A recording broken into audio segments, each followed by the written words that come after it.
Berarti ada kejadian seperti ini, perasaan jenengan gimana, guys? Alhamdulillah. Alhamdulillah. Alhamdulillah. Baik-baik Demi saja. Allah. Profesinya saya sebenarnya ya yang paling benar ya saya ini adalah pemulung.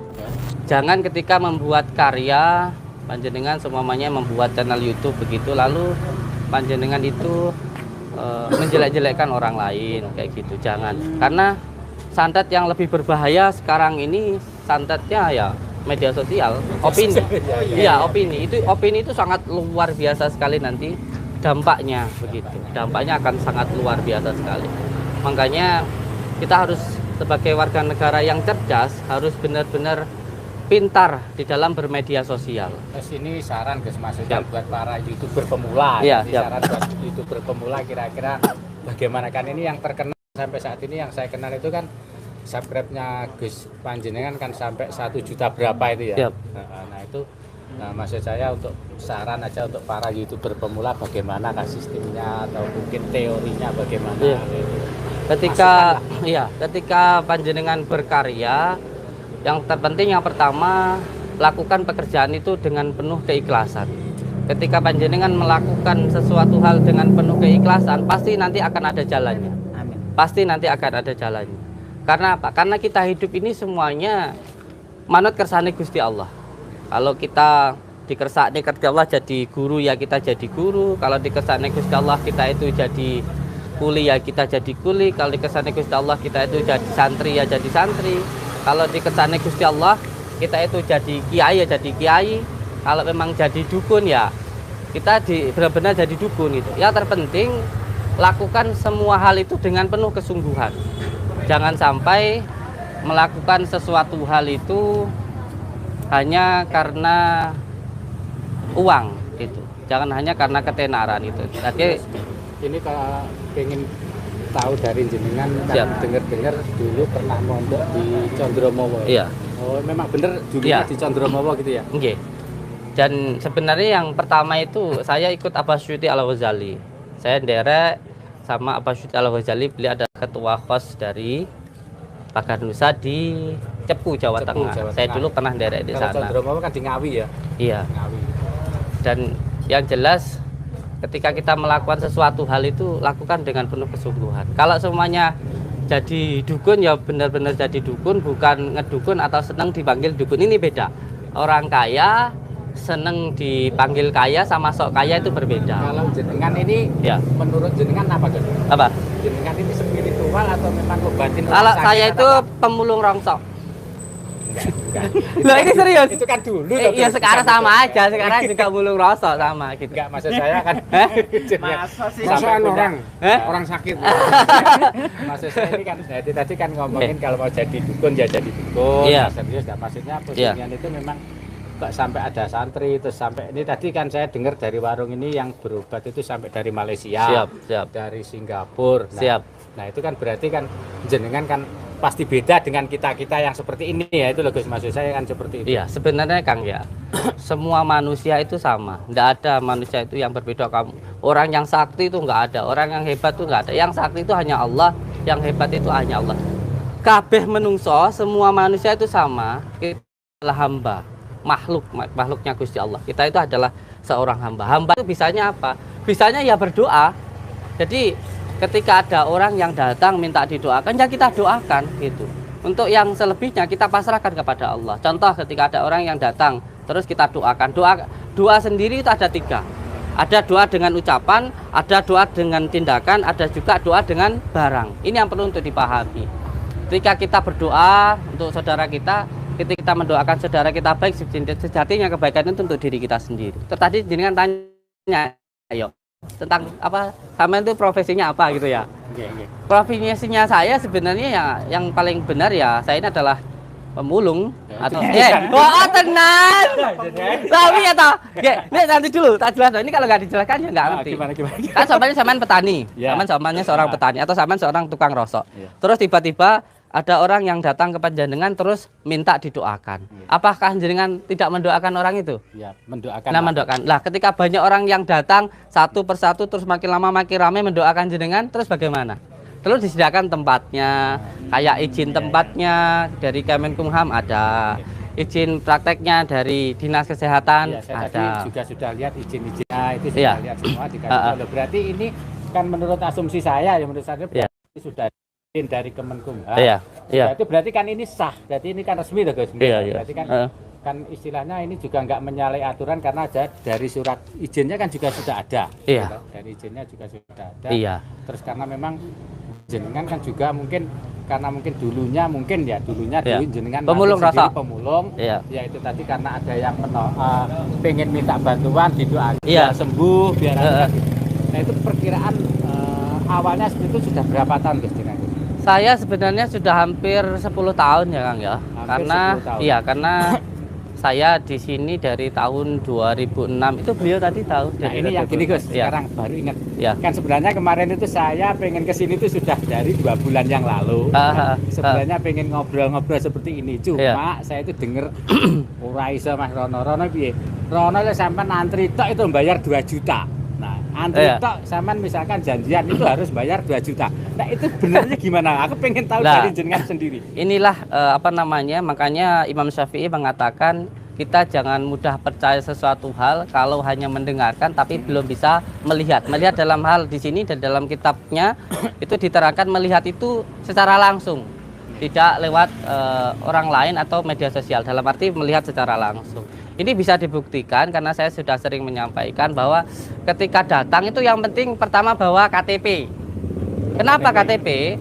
Karena rumah kita ini adalah sebuah yayasan. Ya. Yayasan yang di mana kini setiap orang banyak yang datang. Nah, orang yang datang itu harus membawa surat identitas. Karena apa? Karena ini nanti menjadi laporan kita ke desa maupun ke polsek gitu, bahwa ada tamu yang datang, itu adalah syarat yang utamanya. Nah, setelah nanti bawa KTP daftar, setelah daftar nanti langsung diruqyah, setelah diruqyah nanti diterapi. Setelah diterapi sudah gitu loh. Itu kalau gini, Ya. berarti misalkan kalau saya sini cuma kepingin nggak berobat misalkan ya, Ya. saya kesini Banyak. pengen silaturahmi, nah itu bayar nggak? Nah ini perlu saya jelaskan Iya, dulu. iya, itu ini. yang Itu yang perlu untuk saya beritahukan, bisa ditanyakan ke pasien-pasien saya, hampir 40, kadang sehari 100, itu yang berobat mungkin hanya sekitar 30 dan 20. Yang lainnya hanya untuk silaturahmi atau hanya untuk ruqyah saja. Itu sama sekali tidak dikenakan biaya, begitu. Sama sekali tidak dikenakan biaya. Lalu bagaimana ketika seseorang yang dikenakan biaya? Kembali lagi seperti di dalam kitab Mambaul Hikmah diterangkan. Contoh, ketika kita berdoa di situ atau di dalam kitab Asal-Kar An-Nawawiyah, ketika kita berdoa di situ ada 3 tahapan. Yang pertama, doa dengan ucapan, cukup moga-moga jenengan mari.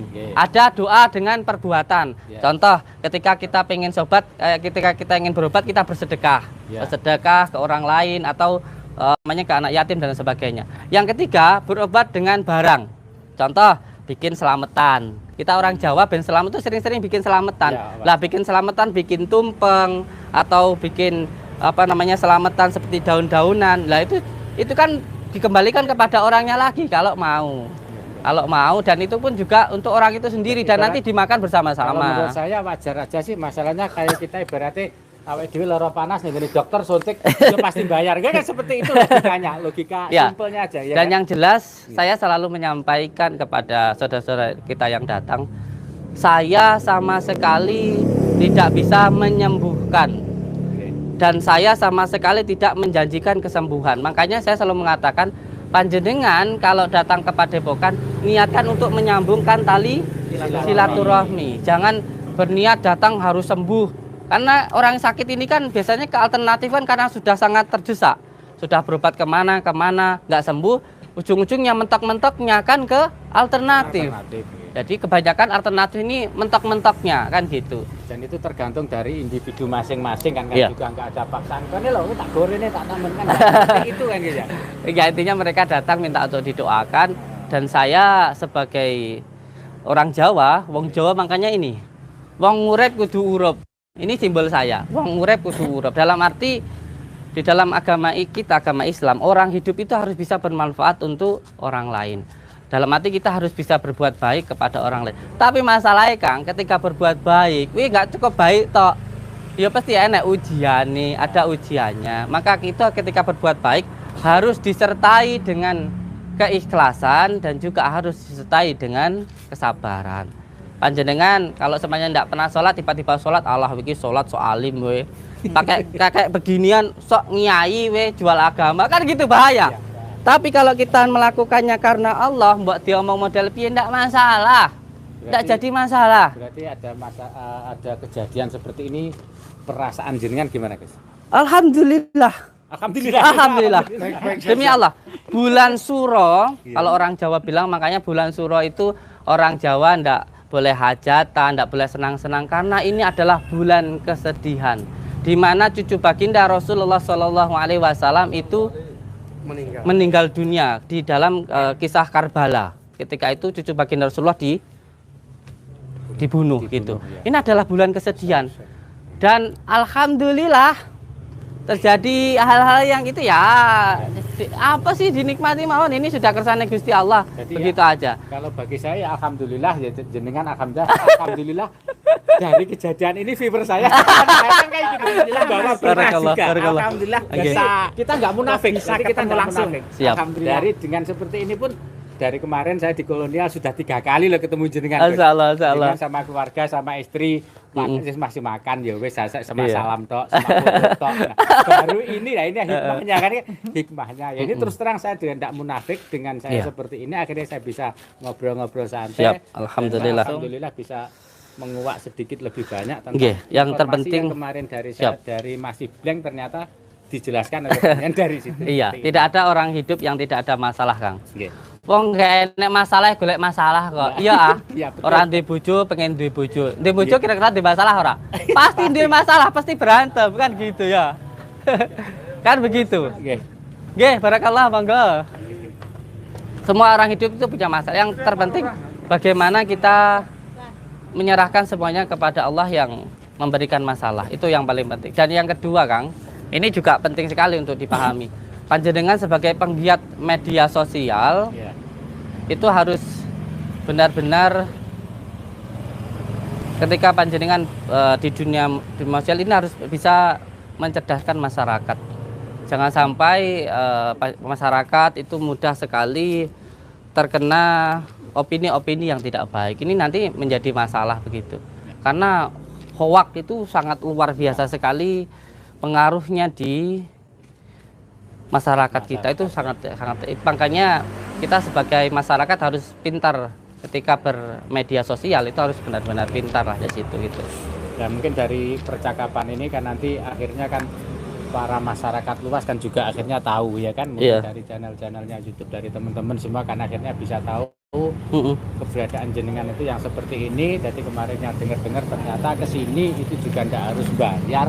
Kalau ini cuma hanya silaturahmi. Nanti yang di benak saya dari kemarin kan, aku pengen Rono, saya nggak iso pasti Rono tak lo bayar 2 juta kan. Makanya harus kan seperti itu. Masuk dulu, terus daftar dulu. Setelah daftar nanti ikut ruqyah. Setelah ikut ruqyah apakah mau melakukan selamatan atau enggak itu terserah orangnya, tidak sampai sekali dipaksakan. Jadi daftar, setelah daftar masuk ruqyah, setelah ruqyah nanti diterapi pakai kunir, setelah diterapi nanti minum degan sama madu. Kalau mau pulang ya sudah silakan pulang, nanti pulang dibawakan daun bidara dan setelah itu disuruh pulang sudah begitu. Seperti di konten-konten iya, tapi ketika seseorang di ruqyah terus kok tiba-tiba seperti orang Tulungagung itu ada, beliau itu ketika di ruqyah beliau itu muntah paku gitu, beliau sendiri muntah paku dan ketika di ronsen itu di dalam tubuhnya ada 9 paku kalau tidak salah. Itu kelihatan di ronsen ya? Iya, ada foto. Bisa insya Allah ikut saya ke sana gimana? Kemana? Ke Tulungagung. Siap. Apa? Nah, di sana itu ada rumah sakitnya, terus di sana juga ada foto ronsennya. Di kakinya ada 2, di perutnya dan di kepalanya dan lain sebagainya. Nah, itu tanpa kita sengaja ketika kita meruqyah itu keluar paku di dalam tubuh orang itu gitu. Itu ada orang di Tulungagung. Nah, kejadian-kejadian seperti inilah yang terjadi terkadang juga di luar dari pemikiran kita, nalar kita gitu. Pokoknya yang terpenting tenanan ngono ya, Kang. Jadi konten kreator ya jadi konten kreator sing tenanan yang baik. Yang terpenting tidak menjelek-jelekkan orang lain, berkarya dengan hasil karya sendiri begitu. Dan yang lebih penting lagi gini, Kang, nanti kembali ya masalah dukun ya, Kang ya. Yang penting kalau jadi dukun itu ya benar-benar dukun, nggak ngedukun atau senang dipanggil dukun. Kalau kiai ya benar-benar kiai, yang penting nggak ngiai senang dipanggil kiai. Atau gini loh bahasanya, kalau kita jadi orang kaya, ya memang kesannya Gusti Allah kita jadi orang kaya. Yang penting nggak sok kaya atau senang dipanggil kaya. Terus kalau semuanya kamu itu ditakdirkan sama Allah jadi orang kaya, terus bagaimana? Kerja semuanya sukses. Itu kesannya Gusti Allah. Kan begitu. Apa kamu di tuduhan sugihmu jajal? Aku pengen roh kayak gitu kan, berarti kalau ada yang seperti itu kan ya lucu kan gitu ya. Itu ya kayak gitulah. Oke. Oke, cukup. Siap. Oke. Terima kasih. Besok ketemu Agung jam berapa kira-kira? Insya Allah besok sekitar jam Siang. 2 lah, jam 2 Jam siang. 2. Iya. Jam 2 siang. Karena kalau siang saya harus ngulang ngaji Misalkan santri dulu. saya ikut ke sana, saya berarti konfirmasi ke kemana? Boleh nanti langsung ke saya, enggak apa-apa. Ke Padepokan sini. Daftar ke situ terus nanti langsung sama saya. Oh, gitu. Gitu sayang. Kesananya naik Bapak mobil sendiri. ikut mobil sendiri ya. Mobil sendiri boleh, ikut saya boleh gitu. Sambil jalan-jalan lah begitu. Karena terkadang ada orang yang mengatakan bahwa nggak mungkin jin itu bisa memindahkan barang. Kalau sampean ngaji, Nah, itu. kalau sampean ngaji, bagaimana ketika Nabi Sulaiman alaihissalam itu menyuruh jin untuk memindahkan sebuah Kan, kerajaan. kerajaannya. Nah, disitulah yang perlu untuk kita pahami. Memang kegaiban itu untuk diimani, bukan untuk Karena memang saya sendiri juga belum pernah melihat ya, belum Iya. pernah melihat. Jadi Iya, memang hanya diimani saja. ada yang bisa, ada yang ngomong enggak. Nah, itu Iya. kita kan perlu membuktikan juga kan. Siap, siap, Kalau siap. saya itu lihat sendiri tapi di konten-konten Berarti yang perkiraan berangkatnya sini jam 2 dari sini, Gus. Injek. Insya Allah jam 2, karena pagi nanti saya harus ngulang ngaji. Nanti Saya sebelum jam 2 insya Allah sudah sampai sini. Iya. Setengah 2 lah, setengah 2 sampai sini gitu. Nanti langsung ke sing sebelah utara gitu. Iya.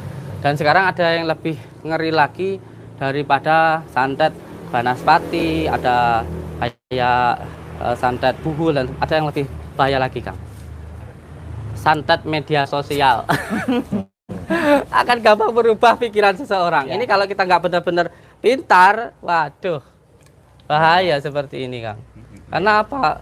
Karena media sosial ini bisa menjadi sesuatu hal yang buruk kalau kita tidak benar-benar pintar di dalam memahami ini, gitu loh. Itu sangat berbahaya. Makanya ya harus pintar-pintar lah sebagai masyarakat ketika melihat media sosial begitu. Itu yang harus perlu untuk dipahami.